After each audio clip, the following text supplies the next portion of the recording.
Povos que têm um forte laço e respeito pela terra, que tiram dela o seu sustento e a fazem de morada, que de repente perderam seu lar com a colonização de um país. Foram massacrados, dilacerados, tidos como selvagens e escravizados. Os reflexos são sentidos até hoje.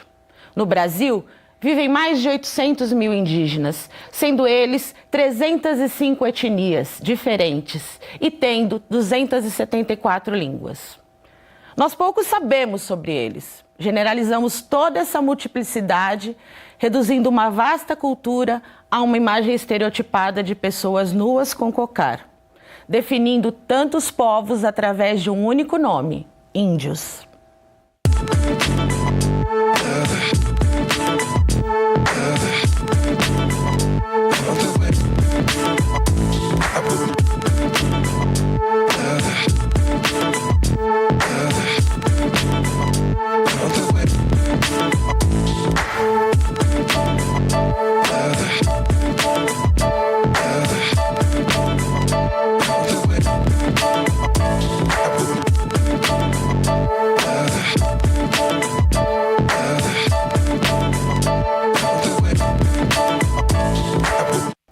Olá, está começando mais um Educando para a Diversidade, um programa que integra ações de uma parceria entre o Banco Santander e a Unesp em prol de diálogos sobre inclusão e diversidade. Hoje nós vamos falar sobre as dificuldades enfrentadas pelos indígenas em uma sociedade tão excludente como a nossa. Nós vamos discutir também o papel do ensino na inclusão, na formação dos indígenas e na melhoria do entendimento da sociedade frente às causas ligadas a esses povos. Para essa conversa, estão aqui dois doutores em Ciências Sociais da Unesp de Araraquara, o professor Edmundo Pegion, e do campus da Unesp de Araçatuba, o professor Wilson Galego Garcia. Professores, bem-vindos ao Educando para a Diversidade. E para você que está em casa, nós temos uma novidade. O programa tem conteúdo interativo. Acesse as instruções na tela. E para entendermos a realidade dos indígenas, é necessário a gente dar voz a eles. Para isso, nós conversamos com o Irineu, que fala um pouco sobre ser indígena e os sentimentos dele frente à sociedade.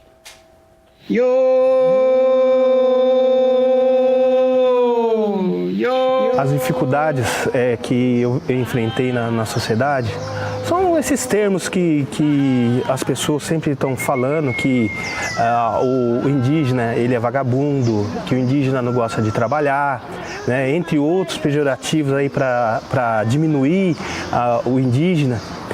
Eu acredito que esses preconceitos, entre outros, ainda continua forte na sociedade, né? Como militante, eu tenho acompanhado os movimentos que acontecem no Brasil sobre a questão indígena, entre eles o maior movimento conhecido como acampamento Terra Livre, né?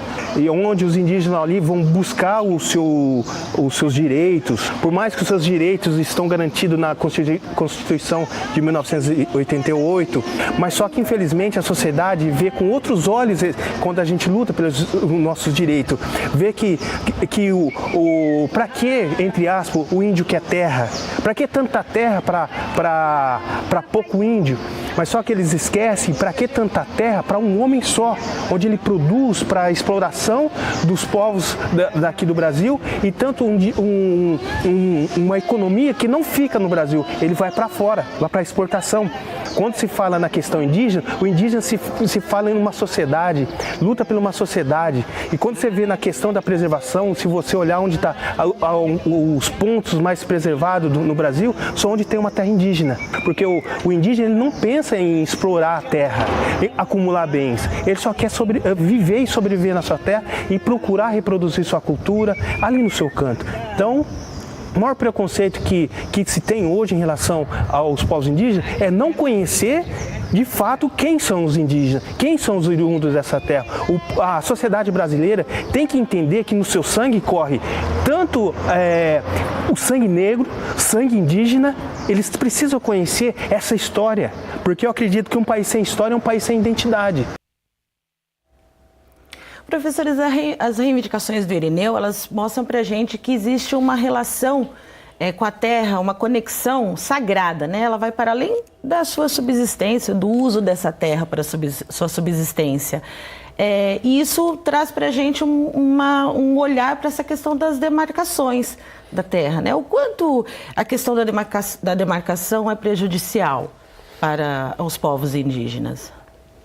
Olha, eu considero esse um ponto fundamental, talvez um dos mais fundamentais. Hoje em dia, o contexto que a gente tem vivido com relação à questão indígena, acho que nós temos de um lado a questão da terra e de outro a questão da educação. Eu acho que são esses dois pontos fundamentais. E com relação à questão da terra, a definição de limites, ela é determinante para que os índios possam sobreviver de uma maneira digna e adequada. Há diversas formas, hoje a gente sabe, de definição desses limites, e eles são sempre pensados de maneira a contemplar o presente e o futuro dessa população, e cujo espaço é de direito deles, na medida em que eles já estavam aqui antes da chegada do processo de colonização. Então, a definição de um território e da garantia mínima de que esses limites sejam respeitados nesse momento que a gente tem vivido, na minha opinião, é algo determinante e fundamental. Se não me falha a memória, já em 1453, o Papa Nicolau, em uma bula, ele ele deu o direito ao infante Dom Henrique e ao rei Alfonso de Portugal de colonizar. Então, foi a doutrina do descobrimento. Se você chegasse antes, você era dono e você poderia escravizar os que não fossem católicos. Eles não eram católicos, claro. Então eles poderiam escravizar para sempre e tomar as riquezas. E o Império Português no começo e depois os outros impérios, eles se capitalizaram às custas do sangue, do trabalho e das vidas desses povos. Mas o direito, entre aspas, é o direito do descobrimento. E isso é a raiz de todos os males que nós enfrentamos até hoje. Eu que participei, então, do grupo de trabalho que elaborou a Declaração Universal dos Direitos dos Povos Indígenas, nós fizemos um estudo em separado e que mostrava que a persistência desse modelo, modelo jurídico baseado no descobrimento e que se perpetua até hoje, é a raiz desse preconceito, é a raiz dessa exclusão. Porque a primeira coisa que se procurava fazer era tomar a terra, seja de negros ou seja de indígenas. E vamos pegar regiões aqui no estado de São Paulo e Mato Grosso. Para você colonizar uma região de Bauru até Mato Grosso, como é que o cartório iria passar escritura? Você tinha que ter um decreto de terra nula. É terra nulis, não é? Sem esse decreto, o cartório, como é que ele iria passar a escritura? Então, primeiro tem um decreto desses. Esse decreto, já de antemão, tira todas as terras dos grupos que ali viviam ou vivem. E retomando a palavra do Irineu, eu não gosto do termo índio, eu uso o termo indígena, não é o povos indígenas. Mas retomando a própria palavra dele, você tem muito índio e pouca terra. Onde você deveria ter 100, 200 indígenas, você tem 2, 3 mil e de etnias diferentes. Sim. Daí é um quadro completo de fome, de doença, de exclusão social. E você tem uma população que é considerada vagabunda, preguiçosa, suja. Mas quando você vai nas usinas, quem é que está trabalhando nas usinas? Quando você vai nas roças, quem é que está trabalhando nas roças? E quando o Kaiowá, o Guarani, o Terena está trabalhando na sua roça de você branco, ele não está trabalhando na própria roça. É onde ele vai passar fome depois quando ele volta para a própria terra dele. Então, e agora eu convido vocês e o público de casa a ver um VT que a gente preparou sobre demarcação de terras. Muito embora a Constituição Federal assegure aos povos indígenas o direito à posse da terra, ainda há muita luta para essa população fazer valer esse direito constitucional. As terras indígenas são todas as áreas habitadas pelos indígenas e pertencem à União. Atualmente existem impasses no processo de delimitação dessas terras, motivados por manobras políticas, conflitos com latifundiários e interesses econômicos envolvidos nas áreas. É bom reforçarmos que, além de um direito legal, os indígenas têm direitos originários sobre essas terras. Pois é, e infelizmente essa ainda é uma causa urgente, mas e que nós precisamos discutir, não é? Professor Edmundo, como vivem os indígenas em nosso país? Bom, os povos indígenas hoje você tem muitas possibilidades de pensar o modo de vida. Além dos povos, por exemplo, da Amazônia, que vivem em seus territórios tradicionais, há regiões, como a gente acabou de discutir, por exemplo, Mato Grosso do Sul, onde há a supressão de uma terra tradicional em nome de processos econômicos que colocaram esses índios para fora do seu território tradicional. Você tem populações no entorno da cidade de São Paulo, você tem populações que vivem em centros urbanos, como Manaus, você tem um bairro Sateré-Maué, mesmo em São Paulo, ali na região de Parelheiros. Então, tem diversas formas de vida apresentadas pelos povos indígenas. O importante é que há um auto-reconhecimento e uma valorização da forma tradicional de viver, que ela se realiza em todos esses contextos, né? Que a gente tem que entender que a forma de pensar a cultura é que tem que mudar um pouco no nosso ponto de vista de pessoas que vivem, né, não indígenas, digamos assim, né? Porque a cultura, ela se apresenta de uma maneira que ela consegue capturar e compreender e estabelecer processos simbólicos nos mais diferentes contextos. E aí você tem populações, por exemplo, na Amazônia, que tem a coisa da agricultura, da produção de uma memória ali daquele contexto que eles vivem, assim como você tem em São Paulo. Mas há, perceptivelmente, uma identidade, uma defesa do seu modo tradicional de pensar e se organizar. Isso é uma coisa fundamental e importante no meu entender. A gente tem que perceber que os povos indígenas, eles, embora estejam em contato com a sociedade nacional, eles estão a seu próprio modo, né? E é a gente que tem que entender e saber conviver com a diversidade, né? Porque eles já sabem fazer isso muito bem, né?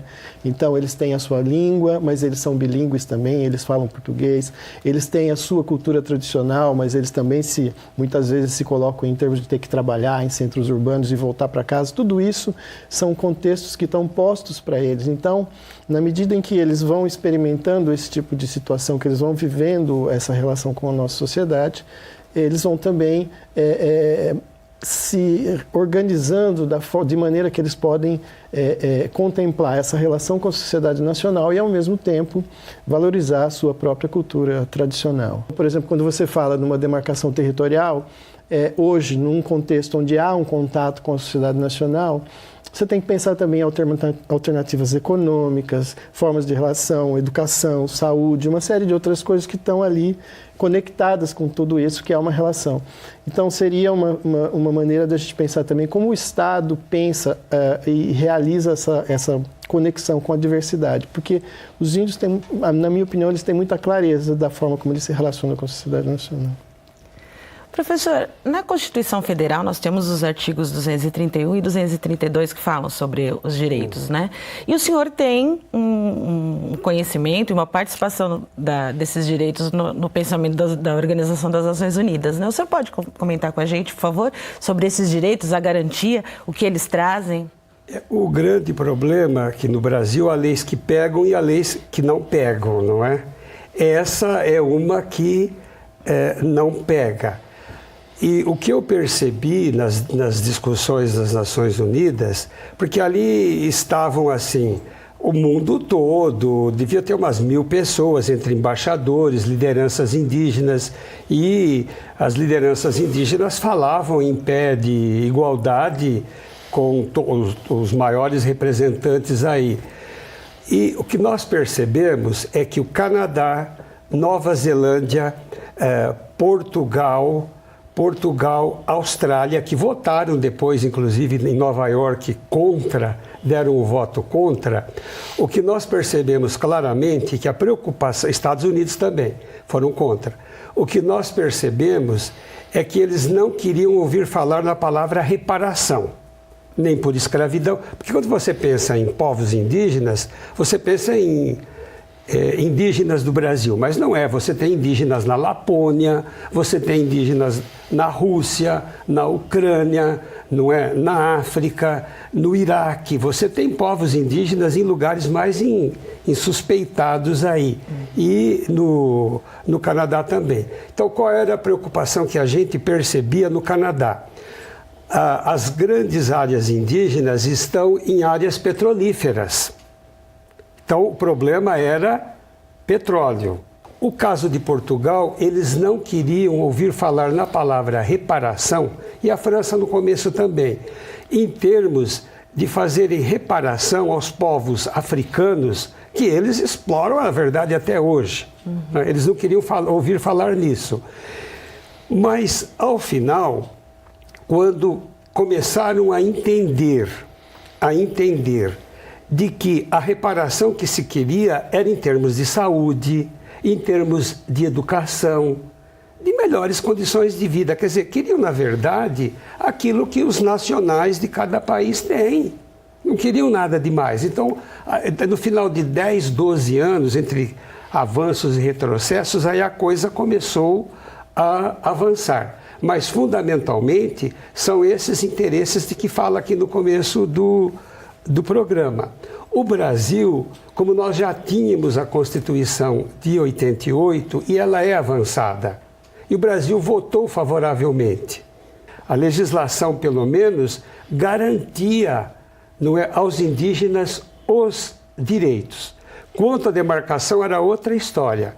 Daí 2 anos, eu levei um manifesto do Paulo Santilli defendendo a raposa do sol lá. Então, distribuiu folheto, a gente fazia também o nosso trabalho fora, não é, ou junto aos embaixadores, junto ao pessoal, de denunciar esses problemas aí de demarcação de terras indígenas. Com relação à nossa Constituição, ela é muito boa do ponto de vista da aplicação. Perfeita. Que está o problema. Tanto é que, atualmente, qual é a luta, por exemplo, do agronegócio? A luta do agronegócio a PEC 215, ela diz o quê? Que é uma emenda da Constituição. Retirar da obrigação da União a regularização fundiária, a demarcação das terras indígenas, e entregar ao Congresso Nacional esse tipo de decisão. É impossível de acontecer. Por quê? Porque o Congresso é movido por um conjunto de interesses e tal, que vai acabar impedindo que a regularização fundiária aconteça, que é uma obrigação da União e não de um governo específico ou de um Congresso Nacional. Né? Então, a questão fundiária, ela passa também por uma questão política, e a nossa Constituição ela é importante, mas ela precisa ser aplicada. Por exemplo, um outro ponto que eles têm defendido agora é que nós todos devemos ser contra, o chamado marco temporal. Eles querem que as terras indígenas que vão ser regularizadas só sejam aquelas em que os índios estavam antes de 1988. Isso é um absurdo, porque alguns povos eles foram expulsos do seu próprio território e eles fazem uma reocupação desse território que é tradicional. Se a gente operacionalizar o marco temporal, muitos povos indígenas vão ficar sem o seu território tradicional. Então, essa frente de expansão e o agronegócio, na verdade, está tentando desconstruir essa proposta de Constituição que a gente tem de 88, e porque ela é muito boa, porque ela garante direitos mínimos, que são direitos básicos, a essa população. É o conhecimento, né, da lei que é, de fato, também um dos propósitos aqui do Educando para a Diversidade. E aí a gente tem um espaço para ouvir assim, alguns comentários de pessoas que também querem participar do nosso programa. E aí eu vou chamar o primeiro comentário, que é de Vicky, que diz o seguinte: tem que acabar com esse problema dos índios terem que viver lutando por um direito deles, que consta na Constituição. Tem que se fazer #valer a lei, #afinal, eles são os verdadeiros donos do Brasil. E Estela também comenta o seguinte: a situação na qual vivem é muito séria. Aqueles cegos pelos próprios interesses acabam por fazer verdadeiras invasões que resultam no descaso com as demarcações de terras e o extremo desrespeito com os povos indígenas. E são participações que vão conversando com a gente nesse sentido, de não só ter o conhecimento, não só existir a lei, mas a gente conseguir fazer com que ela tenha o seu valor, não é? Exato. E continue participando. Os comentários tornam a nossa discussão muito mais rica. A gente vai para o intervalo, já a gente volta conversando mais sobre Educar para a Diversidade. Em 1967 foi criada a Fundação Nacional do Índio, a FUNAI. Trata-se de um órgão do governo federal, executor da política indígena no país. Tem a função de garantir os direitos dos povos indígenas, dentre eles o direito à terra.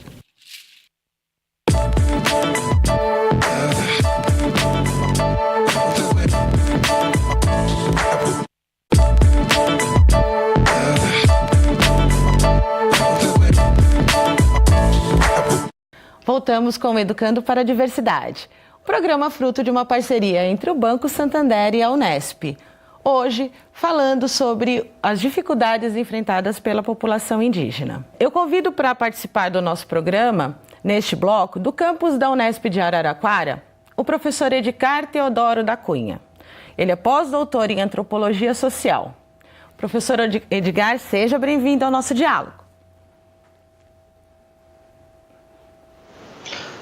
Olá, Patrícia. Olá, colegas Edmundo e Wilson. É um prazer estar aqui. Muito obrigado pelo convite. E nesse bloco, nós vamos conferir como a educação pode contribuir para a integração dos indígenas e para a consolidação do respeito para com esses povos. Nós vamos começar agora conhecendo o Museu da Unesp de Presidente Prudente, que conta com um dos maiores acervos de cerâmica indígena do estado de São Paulo. Desde 2015, a Unesp de Presidente Prudente conta com o Museu de Arqueologia Regional. O local realiza diversas atividades voltadas à pesquisa, extensão e ensino. Oficinas de arte rupestre, argila e cerâmica são oferecidas a escolas e à comunidade.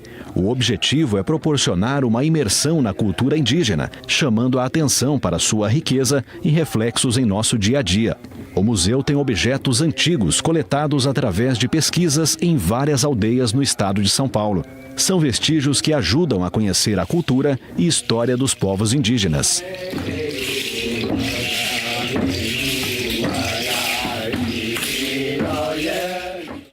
Importante esse trabalho realizado pelo Museu da Unesp em Presidente Prudente. Ele é o resgate e a valorização da nossa história.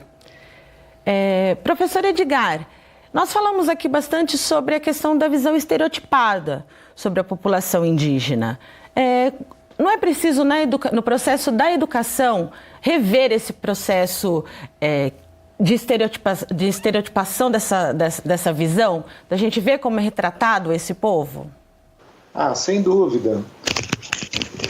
Nós temos aí nos últimos anos várias iniciativas no sentido de incorporar esse tema nos currículos e nas formas de ação dentro da escola, né?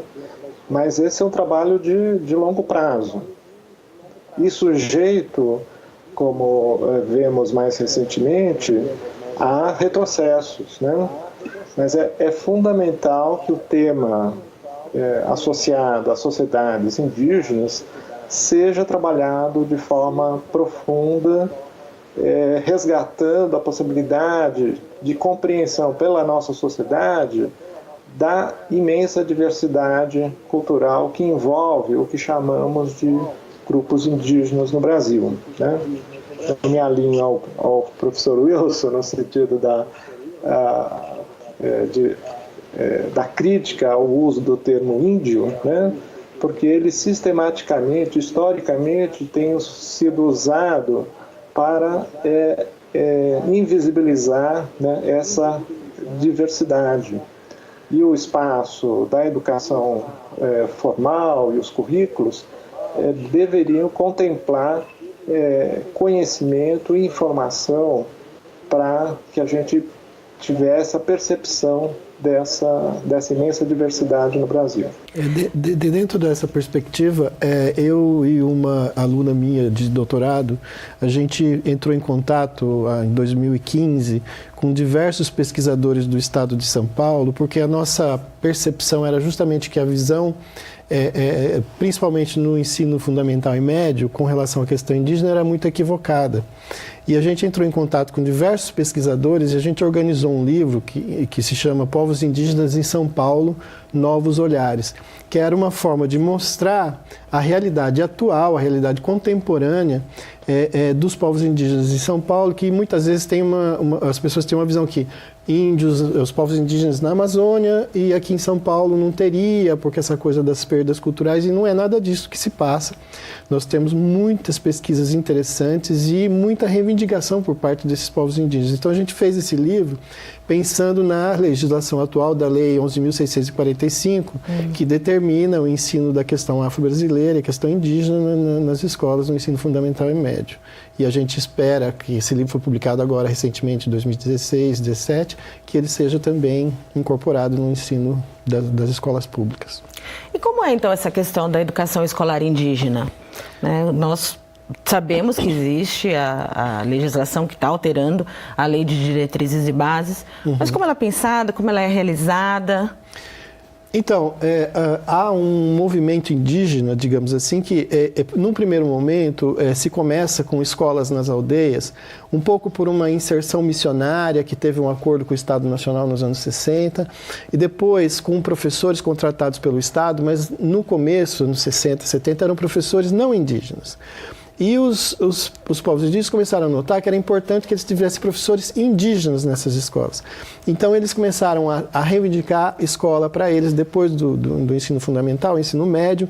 Alguns foram fazer o magistério, começaram a ocupar as escolas, e esses professores, então, conseguiram, por exemplo, Mato Grosso, Amazonas, cursos que eram voltados para a especificidade da região onde eles viviam, das aldeias. Então, eram cursos modulares, faziam um tempo de aula, depois voltava para a aldeia, fazia muita pesquisa com a cultura tradicional.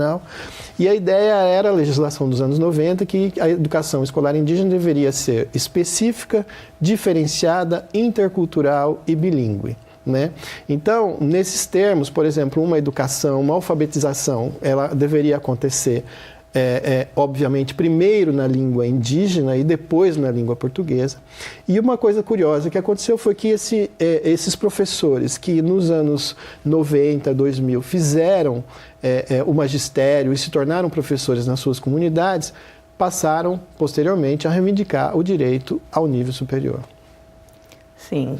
Quer completar?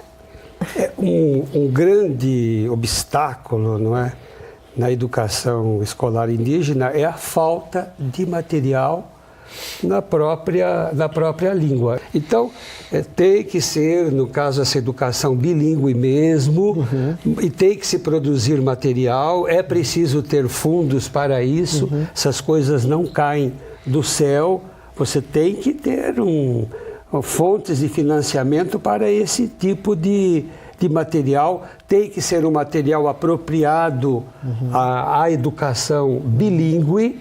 E hoje em dia, de preferência, feito por eles. Por eles. Eles têm que ser os autores da própria história. Exato. Porque também tem isso, são línguas ágrafas. A transposição para uma escrita implica mudanças fundamentais. Por exemplo, uma narrativa mítica, ela é dinâmica, ela tem toda uma característica da oralidade. Quando ela é transposta para um texto, digamos assim, ela ganha um outro aspecto, uma outra dimensão. A outra coisa é que só faz sentido uma escrita, como está dizendo o professor Wilson, se você tem o que ler. E é por isso que é fundamental a produção de material nas línguas indígenas e que seja devolvido para essas populações como instrumento de luta e de educação. E agora nós vamos conhecer, então, a proposta de uma universidade que realiza um vestibular indígena. Vamos ver um VT? Como parte de seu programa de ações afirmativas, desde 2008, a Universidade Federal de São Carlos realiza um vestibular específico para indígenas. A reserva de vagas é destinada para estudantes que cursaram todo o ensino médio em escola pública e que comprovem pertencimento a uma das etnias indígenas no Brasil. Trata-se de uma vaga adicional em cada um dos cursos oferecidos pela UFSCar. Além de São Carlos, as provas são aplicadas em algumas capitais do país. Professor Edgar, nós vimos aqui nesse VT de iniciativa da São Carlos que existe o processo de cotas. Qual a importância desse processo? Bom, esse processo é fundamental por vários aspectos, né? Esse programa de São Carlos é um programa pioneiro, já sedimentado, né? E ele é fundamental para... A gente está falando de educação indígena, né, e os diferentes aspectos que envolvem esse processo, e a educação superior hoje faz parte desse processo, né? Então, promover formas, né, de acesso, no caso, por meio de cotas, é fundamental para que esses indígenas de diferentes grupos tenham acesso à universidade. Em São Paulo, a gente tem ainda um caminho importante a percorrer nesse sentido, porque a gente tem a iniciativa da UFSCar, uma federal, mas as 3 estaduais ainda têm um caminho a percorrer nesse processo. E isso, além do, obviamente, atender a demandas crescentes, né, dos grupos indígenas em relação ao acesso à universidade, é também muito positivo para a própria universidade, porque você vai ter pessoas originárias desses grupos participando no dia a dia, no contexto da universidade. Então, uma coisa é você incorporar no currículo da escola ou da universidade elementos de conhecimento para entender a diversidade indígena no país. Outra é você ter indígenas na sala de aula, né? Isso necessariamente vai provocar também e provoca uma transformação na dinâmica do que é a universidade, de como esses temas podem ser discutidos dentro da universidade. Professora Edgar, nós temos nesse sistema de reserva 5% das vagas destinadas, ok? Elas estão sendo preenchidas? Como, assim? Como tem sido esse processo? Nós temos ainda um caminho grande a percorrer nas estaduais em relação à inclusão indígena, né? E a inclusão indígena não é só abrir vagas de cotas, né? Mas também ter ações estruturadas para a permanência desses indígenas na universidade. Essa parte é fundamental. Quando a gente fala em cotas, aí tem que pensar num caso particular da questão indígena. Num primeiro momento, quando você tem a reivindicação da universidade por parte dos representantes das populações indígenas, eles conseguem 2 possibilidades. A primeira, que acontece no Mato Grosso, no Amazonas, são propostas voltadas para universidades específicas. Então, são cursos onde só indígenas participam de nível superior. Esse é um modelo. O outro é o modelo da UFSCar. O modelo da UFSCar, ele inclui os índios dentro da universidade, mas de uma maneira importante, interessante, que é você ser mais ativo de conseguir chegar nessas populações, que eles tomem conhecimento que está acontecendo no vestibular. Nesse sentido que a UFSCar, por exemplo, ela não faz o vestibular só em São Carlos, ela faz no norte do país, ela faz em vários lugares, que é para meio que divulgar e inclusive para que essas pessoas possam ter acesso. Essa é uma primeira coisa. É preciso, para a inclusão indígena, na minha opinião, primeiro, um vestibular específico, porque não dá para pensar num vestibular universal para a inclusão indígena. Teria que ter um vestibular específico muito bem pensado. né? E o segundo ponto é uma política de permanência. Só que quando a gente fala de política de permanência, parece que é só uma questão financeira. Não é. É uma questão que envolve, inclusive, um apoio psicológico, porque a evasão, às vezes, é muito grande, justamente porque essas pessoas vivem nas suas comunidades, às vezes elas têm que viajar, por exemplo, até São Carlos, o cara que vem do Norte, o cara que vem do Nordeste, tem que passar 6 meses e é muito difícil. Então, um apoio psicológico. E a outra coisa, na minha opinião, seria uma indigenização da universidade, porque não dá só para incluir um sujeito num curso, por exemplo, como odontologia, medicina, que vem de um universo simbólico absolutamente distinto do nosso para pensar a saúde e essas coisas todas. Óbvio que, né, seria um processo que tornaria, na minha opinião, a universidade muito mais rica do que ela é agora. Então, na minha opinião, ainda não se cumpre esses 5%. Talvez a Unesp, vindo a produzir o seu próprio vestibular, pensar numa política ativa de chamar essas pessoas para um vestibular específico e pensar numa política de permanência que seja ampla e abrir uma discussão dentro da própria universidade de pensar, como esse programa faz, que é uma coisa muito interessante, mas trazer isso para a universidade, se pensar como um lugar onde a diversidade é fundamental. E ela não é fundamental nas ciências humanas, ela é fundamental em todas as áreas do conhecimento. Porque se você for pensar, que assim, eu às vezes fico muito tranquilo, porque essas pessoas que vêm para a universidade, na minha opinião, são intelectuais. Né? São intelectuais indígenas que estão pensando, ou Irineu, por exemplo, né? São pessoas que estão pensando 2 universos simbólicos diferentes, de uma maneira muito melhor que a nossa. Então, a abertura da universidade para essas pessoas só tem a enriquecer a universidade. Né? A universidade vai ficar muito mais rica em termos de, como disse o Edgar, não só em termos do conhecimento de sala de aula, mas também na convivência dos estudantes entre si. Então, assim, eu acho que tem que ter uma política de cotas, a universidade tem que ter uma presença muito maior dos negros, dos indígenas, tem que abrir a pós-graduação para eles também. Na minha opinião, é um elemento que a universidade só tem a ganhar com essa proposta.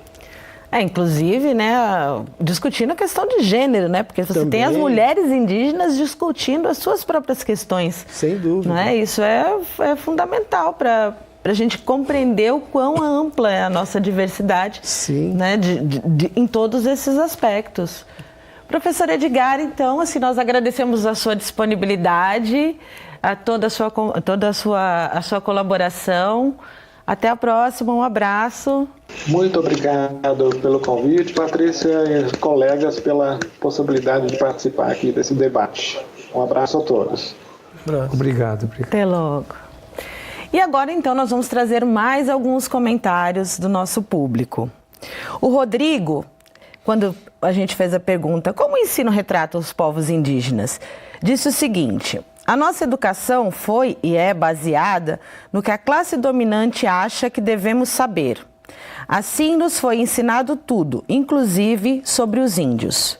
O problema é que gera uma imagem sobre o índio que talvez não seja a mesma imagem se a voz do índio fosse escutada.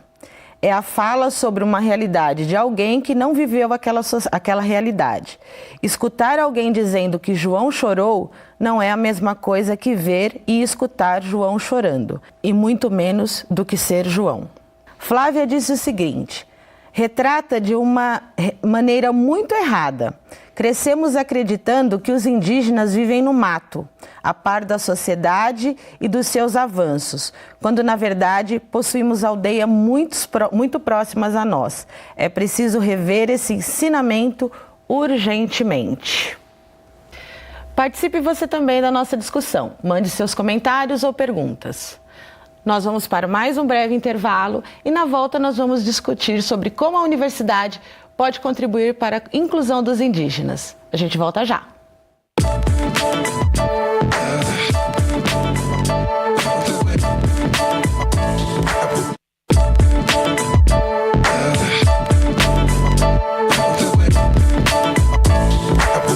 Estamos de volta com o Educando para a Diversidade. Nesse bloco, nós vamos falar sobre os indígenas e o acesso ao ensino superior e conhecer também as ações da Unesp nessa inclusão. E para começar, nós vamos conhecer o SEMARC, o Centro de Museologia, Antropologia e Arqueologia da Unesp de Presidente Prudente. Quem visita o SEMAARC tem a oportunidade de ter contato com materiais de populações indígenas pré-históricas de sítios de Presidente Prudente e região. O centro conta com um importante acervo arqueológico e etnográfico. São peças do artesanato indígena, fósseis, artefatos de pedra polida, lascada, cerâmica e outros materiais resultantes de escavações e pesquisas de campo. O SEMAARC desenvolve pesquisas nas áreas de arqueologia pré-histórica e antropologia e exerce um importante papel educacional, despertando os visitantes para a riqueza e importância do patrimônio cultural que possui.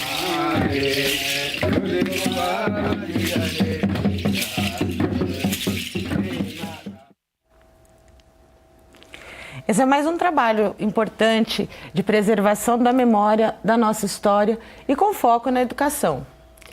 Professor Edmundo, nós vamos voltar lá naquela questão das políticas públicas. Para uma efetivação, né? Como, por exemplo, o sistema de vestibular específico. Né? Quais seriam os outros exemplos e como a gente pode pensar isso? Então, isso é muito interessante porque a inclusão indígena na universidade, como eu disse, ela implica num tipo específico de vestibular, né? Além disso, diferentemente da questão racial, onde você tem, por exemplo, a questão da autodeclaração como um instrumento que permite a pessoa ter acesso a um vestibular ou a um contexto específico da universidade, que é a política de cotas. No caso dos representantes indígenas, muitas vezes há uma discussão em torno disso. Por exemplo, você tem um documento que é emitido pela FUNAI, mas há outros modos de se pensar essa definição de quem é ou não indígena que passa muito próximo da questão da autodeclaração.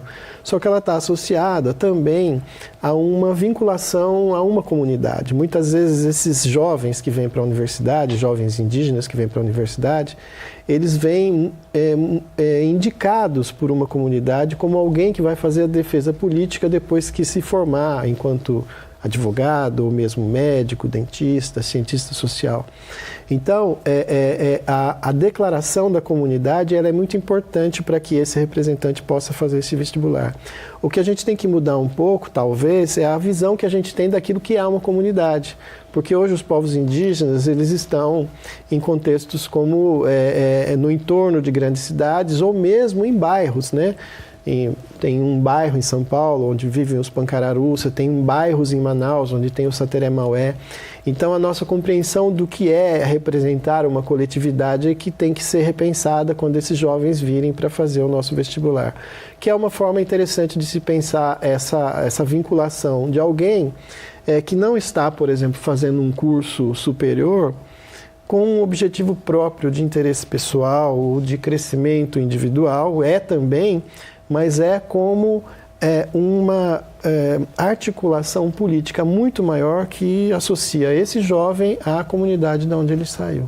Então, há, por parte desses jovens também, um desejo de colaborar com e contribuir com a sua própria comunidade. Então, nesse sentido, ser de um representante de um povo é algo importante quando alguém vem prestar o vestibular na universidade. E quanto ao vestibular específico, a Unesp não terá dificuldades. A Unesp tem todas as condições de rapidamente responder a esse desafio. Nós temos já saber acumulado para isso e eu acredito que há uma disposição de luta dos nossos cientistas sociais, dos nossos pedagogos, do pessoal de todas as áreas, enfim. Há uma disposição muito grande para nós vencermos essa barreira tão grande que esses povos indígenas enfrentam, assim como os negros e outros grupos aí que são marginalizados. É importante, né, a gente reconhecer que esses processos de inclusão, eles estão tratando da gente perceber o quanto estar no espaço da universidade, construir a sua carreira profissional não está descolada da sua construção de identidade política, como povo, como cultura. Pode ter certeza. Pois é. Então a gente vai conhecer agora um centro que é referência para os estudos dos povos indígenas na Unesp de Araraquara. O CEIMAN é o Centro de Estudos Indígenas Miguel Ángel Menezes. O centro foi criado pela professora Silvia Carvalho no início dos anos 80 e esse centro então veio congregando tanto lideranças indígenas, o debate de questões culturais, de direitos históricos, territoriais dos povos indígenas e, por outro lado, juntando isso com pesquisas acadêmicas no campo da antropologia e da etnologia indígena. Atualmente, sob a coordenação do professor Edmundo Pegion e também a minha coordenação, temos orientados vários trabalhos na Amazônia, no norte amazônico e no noroeste amazônico também.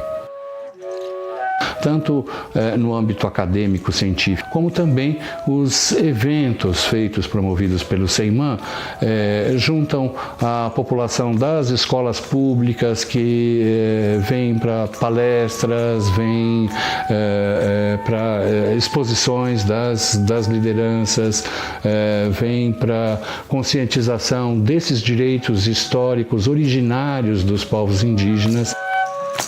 O CEIMAN, os eventos promovidos ao longo desse ano estão voltados também para a conscientização dos direitos constitucionais.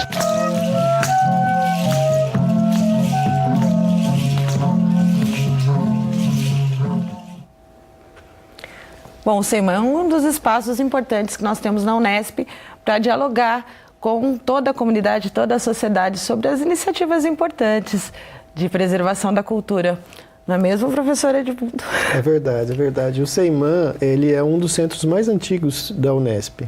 E ele é a síntese, na minha opinião, do projeto da universidade, que é o chamado tripé de ensino, pesquisa e extensão.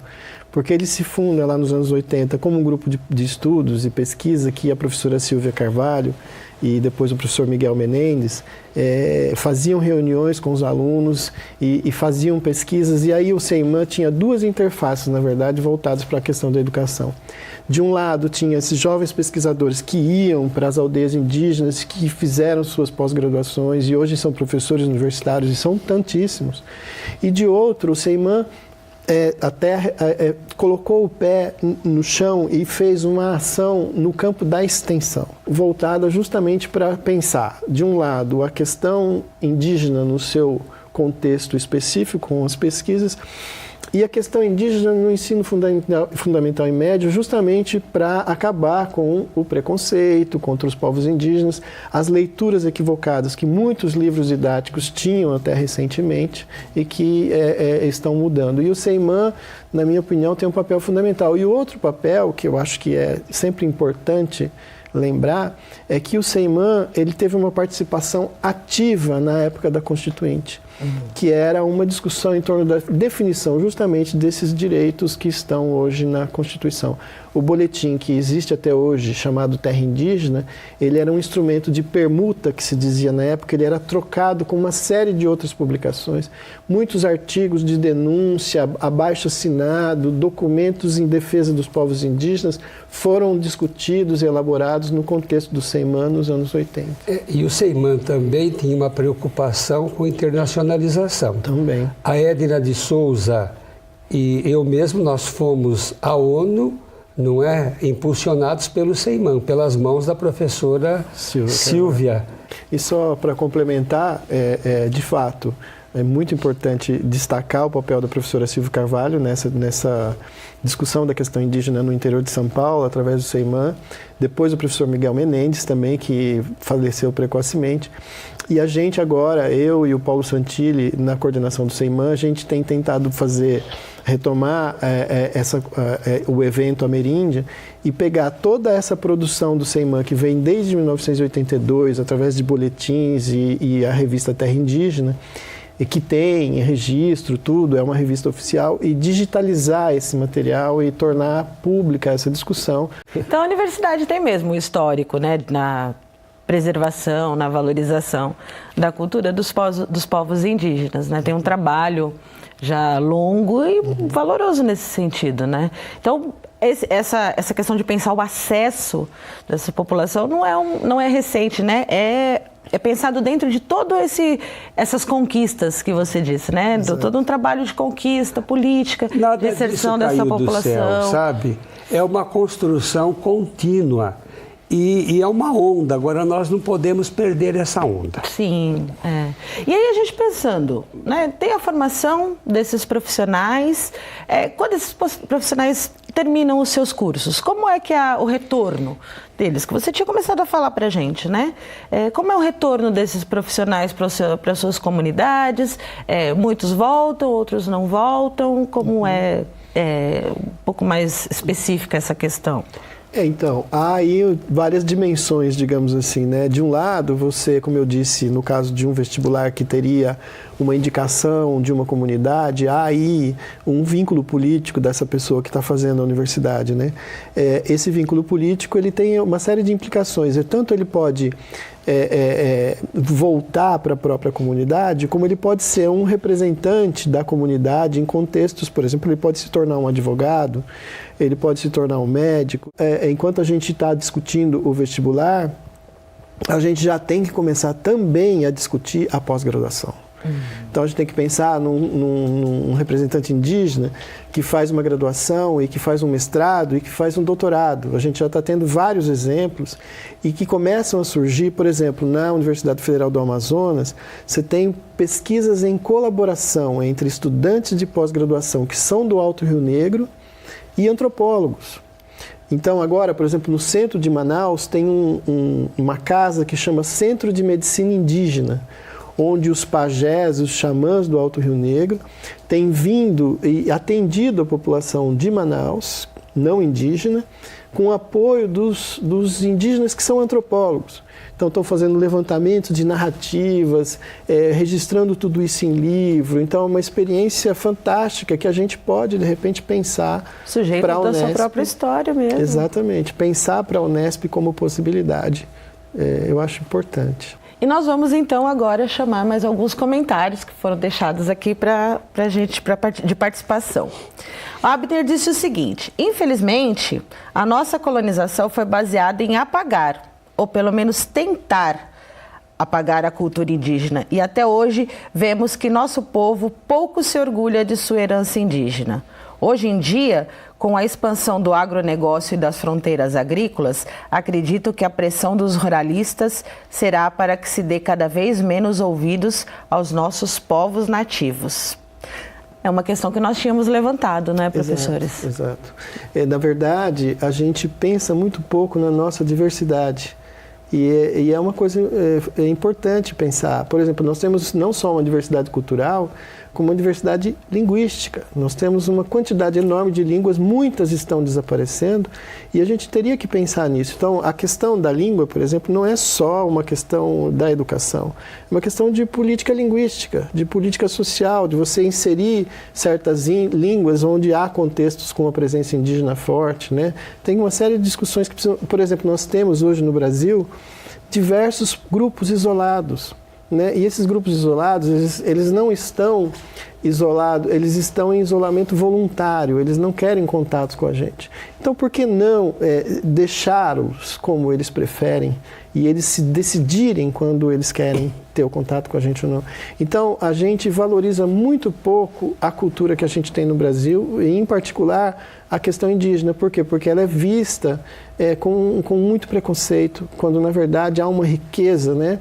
O conhecimento de outras formas de pensar e outras formas de viver, ele assim, há uma mudança importante na nossa forma de ver o mundo quando a gente aceita a diferença e a diversidade.